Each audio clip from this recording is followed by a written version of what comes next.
Hey guys, welcome back to our channel the Desi odyssey. We are sorry that पिछले 2 हफ्ते से हमने कोई वीडियो पोस्ट नहीं किया है because we were busy in some things, but we are back again with a very important video for newcomers. चाहे आप स्टूडेंट्स हो या परमानेंट रेजिडेंट्स हो, अगर आप कनाडा में आ रहे हैं तो आपके लिए ये वीडियो बहुत इंपॉर्टेंट हो सकती है। सो अगर आप हमारे चैनल पे पहली बार आए हैं या आपको हमारी वीडियो पहली बार दिखाई दे रही है तो हमारे चैनल को सब्सक्राइब करें, हमारी वीडियो को लाइक करें एंड अपने दोस्तों के साथ शेयर करें जो कनाडा आना चाहते हैं एज स्टूडेंट्स और एज परमानेंट रेजिडेंट्स। आप हमें फॉलो कर सकते हैं हमारे इंस्टाग्राम पेज पे भी, वहां पे भी हम कुछ यूजफुल एंड फनी वीडियोस डालते रहते हैं। So without wasting any time, let's start with today's video.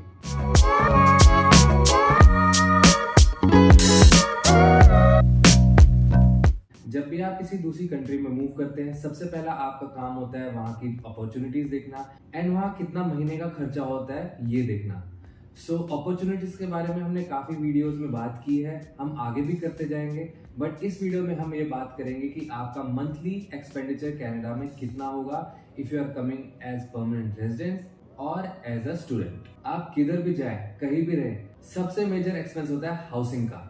काफी लोग बोलते हैं कि आपका हाउसिंग का एक्सपेंस 30% से या 35% से ज्यादा नहीं जाना चाहिए, बट इस वक्त क्योंकि रिसेशन है एंड कनाडा की हाउसिंग मार्केट बहुत ऊपर नीचे हो रखी है, तो आपको वो मेंटेन करना थोड़ा मुश्किल हो सकता है, बट हमने as a newcomer couple ये मेंटेन करके रखा है। टोरंटो में 1 बेडरूम अपार्टमेंट का एक्सपेंस इस वक्त $2400 से $2800 के आसपास का है। हम इतना नहीं देना चाहते।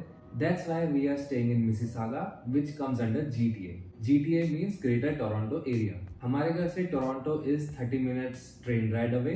So जब भी हमें टोरंटो जाना होता है, it's not a major expense या हमें कुछ ज्यादा मेहनत नहीं लगती। We are paying $1700 for a 1 bedroom spacious apartment. It's 650 to 700 square feet and इसकी balcony भी बहुत बड़ी है। अगर आपको हमारा हाउस टूर चाहिए, हमारा घर कैसा दिखता है या कनाडा में कैसा एक कॉन्डो अपार्टमेंट दिखता है 1 बेडरूम का, आप हमारे कमेंट सेक्शन में कमेंट करें, हम नेक्स्ट वीडियो में आपको अपना हाउस टूर जरूर देंगे। अब घर के साथ और एक्सपेंसेस आ जाते हैं जो कि होती है यूटिलिटी एंड बिल्स। हमारे घर में हीटिंग वाटर इंक्लूडेड है, हमें इलेक्ट्रिसिटी जो कि हाइड्रो है वो एक्स्ट्रा पे करना पड़ता है। अभी हमें कनाडा में 7-8 महीने हो चुके हैं, बट हमारा एवरेज जो हमने देखा है it's around $40 to $50 per month. So this is what you can expect कि आपकी 1 बेडरूम अपार्टमेंट की यूटिलिटीज होगी एक महीने के लिए। नाउ दैट हम घर से काम करते हैं, वर्क फ्रॉम होम बहुत ज्यादा बढ़ गया है, we also need a good internet connection. हम पे कर रहे हैं $43 पर मंथ, जो कि हमें देता है 50 Mbps की speed uploading and downloading, and we are right now very happy with it. With time we can definitely upgrade it to a higher internet speed plan. अगला जो बिल आ जाता है वो है मोबाइल का। अब जब हम कनाडा में आए थे, हमें पता था कि यहाँ के फोन प्लान्स बहुत महंगे हैं, बट मे भी सबको ना पता हो। So it's better you prepare yourself in paying higher phone bills. अब हम दोनों ने एक ही प्लान लिया है जो कि है फ्रीडम का, जिसमें हम एक लाइन ऐड कर सकते हैं and we are paying $63 per month for both of us for 30 GB data, international calling, unlimited. And जिसको भी हमने यहाँ पे बताया कनाडा में कि हम सिर्फ $63 देते हैं, वो बोलते हैं इट्स काइंड ऑफ इम्पॉसिबल। और अगर आपको यही प्लान चाहिए, आपको थोड़ा रेफरल बोनस चाहिए, you can let us know in the comment section. We will also put our referral code in the description box. यहाँ पे काफी अपार्टमेंट्स में लॉन्ड्री इंक्लूडेड नहीं होती है and there is a shared laundry in the basement. हमारे साथ भी यही हुआ है, हम यहाँ पे शेयर्ड लॉन्ड्री यूज कर रहे हैं। फॉर दैट हमारा महीने का एक्सपेंस आता है अराउंड $20 to $25। अब रहना हो गया है, हमारा बेसिक यूटिलिटीज हो गई है। अगला जो मेजर एक्सपेंस है वो है ग्रोसरीज का। कनाडा में पिछले 1 से 1.5 साल में इन्फ्लेशन बढ़ गया है because of recession in Americas. यहाँ पे उतना ज्यादा हिट नहीं हुआ है क्योंकि यहाँ की जो इकोनॉमी है वो मेनली डिपेंड करती है बैंकिंग एंड इंश्योरेंस सेक्टर पे, बट स्टिल इन्फ्लेशन काफी इंक्रीज हुआ है एंड ग्रोसरी प्राइस हमने देखे हैं कि 10 से 15% इंक्रीज हुए हैं। बट आपको खाना तो खाना ही है ना, सो ये एक्सपेंस तो आप कम कर ही नहीं सकते हैं। एंड हमारा जो एक्सपेंस आता है that is around $300 to $350 as a couple. अब ये वेरी कर सकता है, डेफिनेटली वेरी कर सकता है फ्रॉम पर्सन टू पर्सन। किसी को ज्यादा खाना पसंद है, किसी को कोई स्पेशल चीजें खाना पसंद है, कोई पर्टिकुलरली इंडियन स्टोर से ही खाना लाना पसंद करेगा। It depends on person to person, but still अगर आप वो एक गैप भी लेके चलेंगे तो आपका ग्रोसरी का बिल अंडर 500 हो जाना चाहिए। If not, then you can definitely have to see way you can reduce these expenses. घर का खाना खा के भी कभी बोर हो जाते हैं, so for that you need to keep some room for eating out. So हमने $100 पर मंथ उसके लिए रखा है। हम कभी टेक आउट्स के लिए कॉल करते हैं फ्रॉम डोरडैश और इंस्टाकार्ट, एंड कभी हम बाहर जाकर भी खाते हैं। उसके लिए हमने $100 का बजट रखा हुआ है अपना। And as you know that we don't own a car, so we don't have to pay insurance और कार EMI, बट हमने अपने आप को थोड़ा लग्जरी दी है कि हम कैब्स यूज कर सकें। And for that cabs and बस के जो प्रेस्टो कार्ड के एक्सपेंसेस हैं वो हम दोनों के मिला के अराउंड $150 हो जाते हैं। अब आप बोलेंगे ये तो ज़्यादा है, पर ज़्यादा नहीं है, क्योंकि अगर आप कार खरीदेंगे आपकी कम से कम $400 से $500 की EMI होगी, देन उसके ऊपर $300 से $400 का इंश्योरेंस होगा। And as a newcomers we don't want to spend that much amount of money, and we suggest कि आप भी उतना खर्चा ना करें जब आप कनाडा में पहली बार एज अ न्यू कमर और एज अ स्टूडेंट आ रहे हो। अब जो मैं सारे एक्सपेंसेस बता रहा हूँ, अगर आप स्टूडेंट्स हैं तो आपको सिंपली डिवाइडेड बाय 2 कर देना है। अगर हम रेंट 1700 दे रहे हैं तो आपको रेंट 800 700 से 800 के बीच का रखना है। अगर हमारा ग्रोसरीज 300 से 400 है तो आपको 150 200 के बीच का रखना है। सो आप उसी हिसाब से अपना कैलकुलेशन बनाएं और ये वीडियो एंड तक देखें। कनाडा का हेल्थ केयर फ्री है, तो हमें कुछ भी पैसा यहाँ पे हेल्थ केयर पे नहीं देना पड़ता। कोई छोटी मोटी खांसी बुखार हो जाता है, we can directly go to the clinics and वहाँ पे हमारा फ्री में काम हो जाता है। अगला जो एक्सपेंस है वो है शॉपिंग का। Now this again depends on person to person. We spend around $100 to $150 per month on shopping, जिसमें हम अपने घर का कुछ सामान लाते हैं क्योंकि हमारा घर अभी नया है, तो we are filling it with some stuff, and कभी कुछ कपड़े ले लिए। So as I said this depends on person to person. आपको अगर पैसा इनिशियली सेव करना है एंड ज्यादा खर्च नहीं करना, then you have to cut this portion down. जो हमारा अगला एक्सपेंस आ जाता है वो है एंटरटेनमेंट का।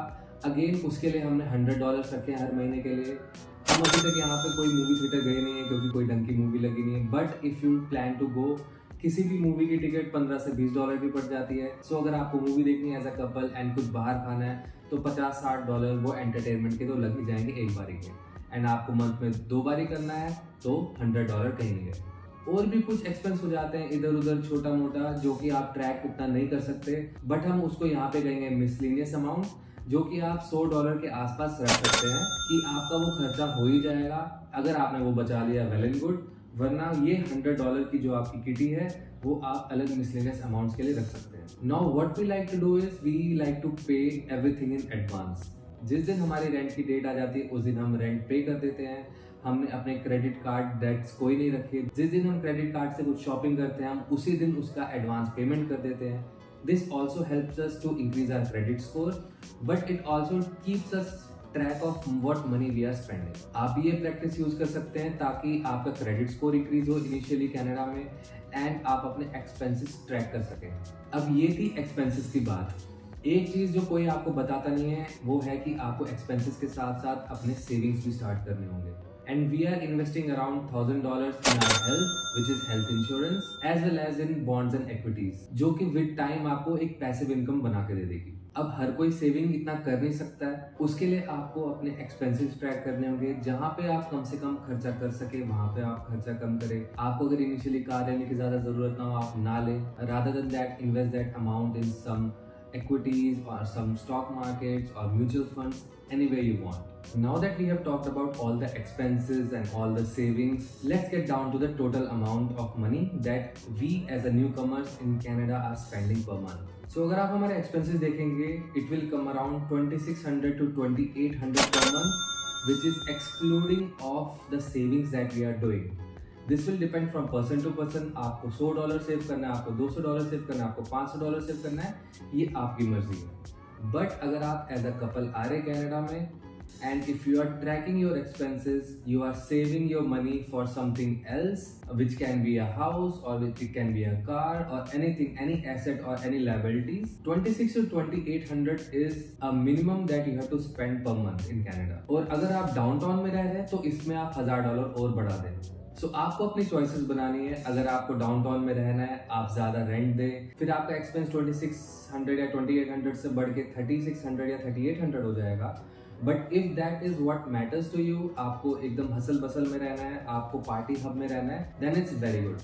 So 2600 to 2800 as a couple, and if you are a student, इसको divided by 2 कर दीजिए, आपका एक्सपेंस अराउंड 1400 पर मंथ में हो जाएगा।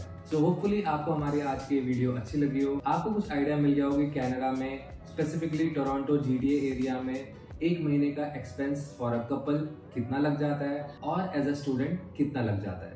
अगर आपको हमारी आज की वीडियो पसंद आए हो तो give us a like, comment करें हमारे कमेंट सेक्शन पे अगर आपकी कोई सजेशंस हो या आपको हमारा कोई एक्सपेंस ठीक ना लगा हो। अपने दोस्तों के साथ शेयर करें जो कनाडा में आ रहे हैं एज अ स्टूडेंट्स और एज इमिग्रेंट्स और newcomers. Till the next time, good bye.